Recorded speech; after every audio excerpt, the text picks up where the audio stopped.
Chris meets the Three Musketeers. I'm Joseph, this is Input English. Today I have a story for you for Comprehensible Input. As you may recall, Chris and David are a couple of young college guys. They're 19 years old and they have completed their first year of college. They're home for the summer and they've taken a job working construction. The other day we saw how David worked tending a mason. He worked helping a mason build a big concrete wall. Today we find out what Chris is up to on this new construction site. They're working at a furniture factory, but they're working out of doors. They're not building furniture, they're doing construction to help the furniture factory make necessary changes in its operation. Chris was assigned to work with the Three Musketeers. So who are the Three Musketeers? Well, as you may know, the Three Musketeers was a title of a book written by Alexander Dumas. The 19th century book, I believe, was published in about 1844. It's an adventure story, and it's very famous. I have to admit, I've never read it. It is certainly available, translated into English and various other languages, but I've not yet read it. I may read it in the future, but so far, no. This title, The Three Musketeers, is known widely, and sometimes in the United States, when you have a group of three characters who hang around together or work together, they can be referred to casually as the Three Musketeers. Now, if they are strange or not very bright, they could be referred to as the Three Stooges. The Three Stooges was a group of three comedians who made a lot of films in the early to mid 20th century. They also are quite famous, but they're famous for their antics and the stupidity of some of the strange things they did in these short films. The Three Musketeers I'm referring to in this story are three construction workers who have worked together for this construction company for a long time.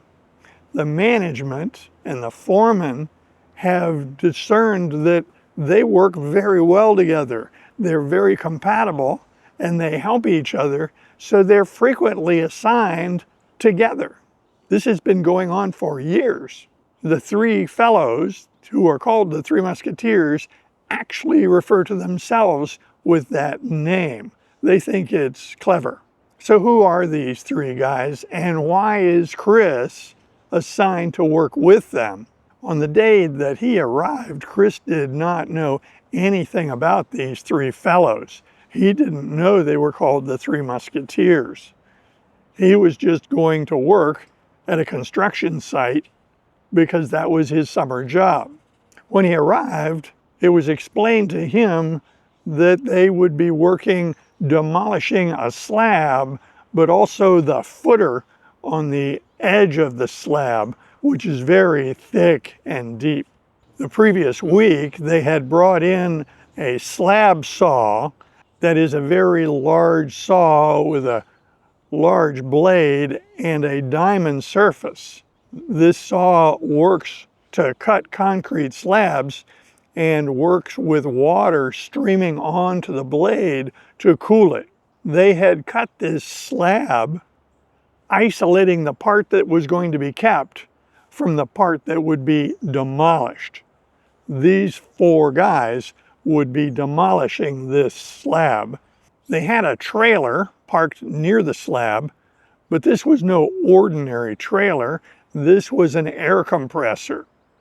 It was a gasoline engine hooked to a very powerful industrial air compressor. And it had some toolboxes and storage for hoses. There was another trailer, and that was a utility trailer. That was a heavy-duty trailer with two wheels on each side, and they would be using that to collect the concrete that they had removed so that it can be taken to the landfill. When Chris arrived, he kind of wondered why he was assigned to work with these three fellows. They already had three guys. Why would they need a fourth? He didn't ask, but he wondered in the back of his mind what was going on. So who are the three Musketeers? These are three guys who get along very well, but who are very different from each other. Let's start with Jesse. Jesse is a very large, overweight fellow with a lot of tattoos. He wears a baseball cap, but he usually wears it backward. Jesse is loud and confident. When he speaks, he uses a lot of language that is not suitable for most audiences. He is a profane man. He is quite strong, and when he wants to, he can be a very productive worker. The second fellow is named Jake. Jake is a wise guy, a Weisenheimer, a smart aleck. So what are these terms? A wise guy or a Weisenheimer, these are terms for someone who acts like they know more than they do. Very assertive, very demonstrative, and if they tend to be a jokester, you might call them a smart aleck. Most of us have met people who might fit that description, and frequently they try our patience. Jake is no exception. He can be very irritating. The third fellow is Ron. Ron is a relatively small man. He stands 5'6" and weighs perhaps 120 pounds. He is older than the other two fellows, and he has dark, hollow eyes. He has a little bit of gray hair, but not a lot. So when Chris arrived, he was introduced to these fellows. When the introduction was made, Jesse nodded. That was the extent of his response. He didn't say a word. Ron just waved. He too did not say a word. Jake said, "Good to meet you, sports shoes." And this caused Chris to wonder, what was he talking about? Why was he being called that name? After the introduction, the foreman suggested that the three fellows fill Chris in on how he would be working with them for the next few days. It was Jake who started that briefing. Jake pointed to the place where the slab had been cut and indicated that all the slab on this side of that cut needed to be removed. Chris nodded. It made sense. Then Jake said, the hard part is this edge here and that front edge, because those are footers and they're deep and big. They take a lot of work. Chris again nodded. Makes sense. With that, the three of them walked over to the air compressor trailer and opened the toolbox. It was Jesse who removed the jackhammer. A jackhammer is a large pneumatic or electric hammer that is often used for demolition. The lightweight models tend to be electric, and the heavy models tend to be pneumatic. That's why they needed this air compressor, because the air compressor provides the power to drive the jackhammer. Jesse easily picked up the jackhammer and carried it as if it didn't weigh very much. The other fellows grabbed the air hose and the bits. Jake explained as they were walking toward the slab that the jackhammer weighed 60 pounds without the bit. Chris was a little concerned about this. That's a very heavy tool. Ron walked back to the air compressor and retrieved 4 sets of eye protection and 4 earmuffs for ear protection. While he was there, he plugged the air hose onto the air compressor and waited for the signal from Jesse that he could turn the compressor on. Jesse waved and Ron turned on the air compressor with a switch. The machine roared as it was filling the tank with compressed air.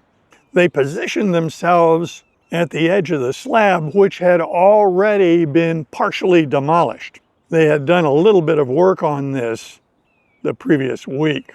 It was Jesse who demonstrated how to use the jackhammer. He pointed to the slab and the footer. He made a distinction between the two.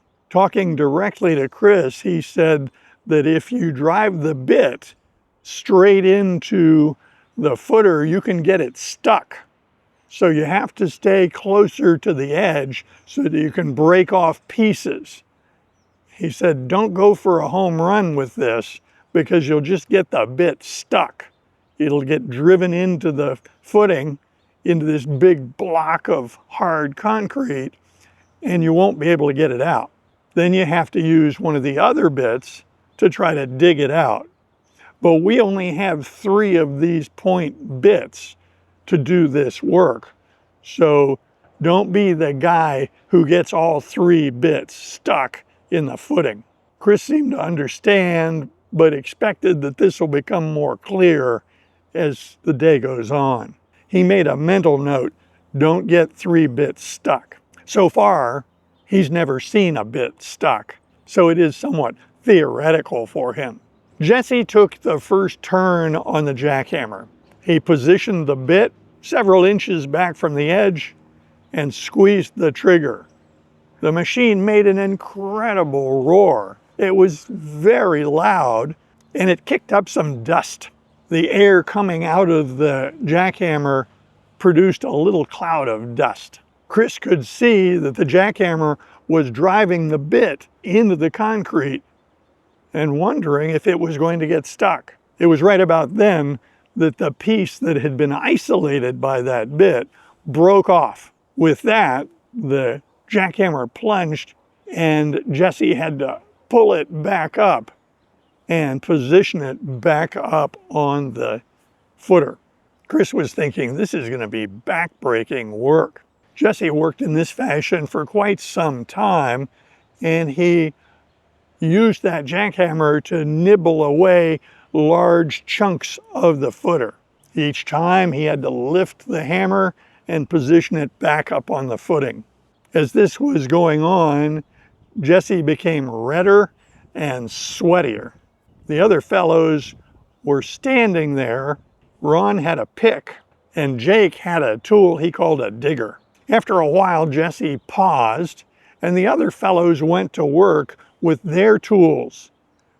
They used the pick and the digger to loosen up these pieces that had been chipped off the concrete slab and footer, and then they put their tools down, and with gloved hands, they picked up these relatively large pieces of concrete and tossed them in the trailer, in the utility trailer. The trailer was empty, so when these large pieces of concrete hit the bottom of the trailer, it made a loud noise. Fortunately, they all had hearing protection on. Once these pieces of concrete had been cleared, the duties of the team changed. The next fellow on the jackhammer was Jake. Everything proceeded as it had earlier. The jackhammer allowed the operator to nibble off large chunks of concrete, but it was Jake who got the first bit stuck. He had put the bit too deep into the substance of the footer, and when the bit was driven in deeply, the concrete didn't fracture. Everyone saw this happen, and Jesse yelled, "Stop!" Jake let off on the trigger, and the jackhammer became silent. Jake, with a big grin, turned to Chris and said, "That's what you don't want to do. You don't want to take that big a bite and get the bit stuck. I did that just to show you." Jesse made it very clear that he didn't believe that that bit was stuck on purpose for demonstration. Jesse classified it as a blunder. They disconnected the jackhammer from the bit that was stuck in the concrete and put another bit on it. Jake used the second bit to fracture the concrete and free the first bit. This was uneventful. This was not a big deal. The work continued like this, and Jake got redder and sweatier as the process continued. Then it was time for him to take a break and the others to knock the pieces loose and remove them to the trailer. This was hard work, and it needed to be rotated so that it could be shared by all. When all the big chunks had been removed, it was time to rotate positions. Jesse turned to Chris and said, "You're on the hammer." Now, Chris wondered why he was up next because Ron had not been on the hammer, but he didn't say anything. He's there to work, not complain, but he did wonder what was going on. Somehow Jesse understood his puzzlement and said, Ron doesn't use the hammer. Chris thought for just an instant and realized that Ron's slight build would prevent him from using such a heavy machine. It made sense. It also made sense why he had been assigned to the Three Musketeers, because the use of this 60-pound jackhammer was beyond Ron's capability, so they just needed one more person who was strong enough to use the jackhammer. Ron was willing to work, he just wasn't strong enough to handle that jackhammer. When Chris positioned himself, he was careful to not put the bit too deep into the footing. He didn't want to try to take out too big a piece, but he erred on the side of too small. So when he squeezed the trigger, within a couple of seconds, the hammer plunged and pulled him forward. He didn't expect it to give way so quickly. It gave him quite a jerk. It was at that point he realized just how heavy a 60-pound jackhammer was. He considered himself a strong, healthy, young guy, but he was really impressed how heavy this tool was. He was able to pull it back up to the right level and position the bit for its next effort. With each use of the jackhammer, it became more and more clear to him why these duties needed to rotate. This is very strenuous work. Chris did not complain. He was there to work, and he welcomed the workout that he was getting. He figured when he goes back to school, he'll have a lot more muscle than he had during the previous school session. With experience, Chris found that he could take a bigger and bigger bite out of this footing by positioning the bit deeper in from the edge. In so doing, he got to the point where he got a bit stuck. Everyone pointed to it, and it was Jesse who said, "Everybody gets a bit stuck. Just don't get all three of them stuck." They pulled the hammer off the bit, put in a new bit, and now it was Chris's turn to dig his other bit out of the concrete. He needed to save the day. He needed to rescue that bit that he had driven into the concrete too deeply. He got one bit stuck. Let's don't get the second one stuck. Well, he did get the second one stuck. So out of the 3 bits that they had for this jackhammer, there was only one left. When they disconnected the hammer from the second stuck bit, they put the third one onto the hammer, but Jake said, let me help you with this. Then he continued, if we get all 3 of these bits stuck, one of us will have to drive back to the shop and get an extra bit or 2, and we don't want to do that. With that, Jake carefully demolished the concrete which had entrapped these 2 bits. So now they have 3 free bits. It was time for a break and time to get all these big chunks of concrete into that trailer. This was the way the morning went. They had a few breaks for water and to use the toilet. They had lunch around noontime. When it was time for lunch, Chris was surprised. They took their lunch in a shaded area with a couple of picnic tables. The factory management had put these tables out for the workers to use for lunch breaks. In this part of the factory, no one else was working at the time because it's a construction site, so the tables were free and available for these guys to use. During lunch, they talked. Mostly Chris just listened. At one point, Chris asked Jake why he called him sports shoes. Jake said, "Oh, I'm just that way. I give people names. I make stuff up. And maybe it's because I'm a bubblehead." Of course, that begged the question, what's a bubblehead? So Chris asked, "So what's a bubblehead?" Jake said, "I spent 6 years on a submarine. Maybe that's why I'm so crazy." Chris continued, "Why sports shoes?" Jake said, "Oh, I don't know. It just made sense." And then he pointed to Chris's shoes. Now, Chris had some work shoes on. They were not tennis shoes or running shoes. They were work shoes or work boots, but they were pretty new. They were not all scuffed up. They looked new. At that point, Jake got up, pulled his cell phone out of his pocket, and just walked away without saying anything. He was going to make a phone call. Jesse also got up and just wandered off. It wasn't time to go back to work yet, but he was finished sitting there. That left Chris and Ron, and neither one of them felt like doing anything other than relaxing until it was time to go back to work. Chris attempted to engage Ron in a conversation, but he didn't say much in return. It was kind of a one-sided conversation where Chris did most of the talking. At one point, the conversation drifted to events of a few years ago, and Ron said, "Oh, I don't know much about that. I was in the slammer." Chris was surprised. He tried to clarify. "You were in prison?" Ron said, "Yeah." At this point, Chris is trying to figure out how this all makes sense. How could this small, quiet fellow, perhaps in his late 40s, have been in prison?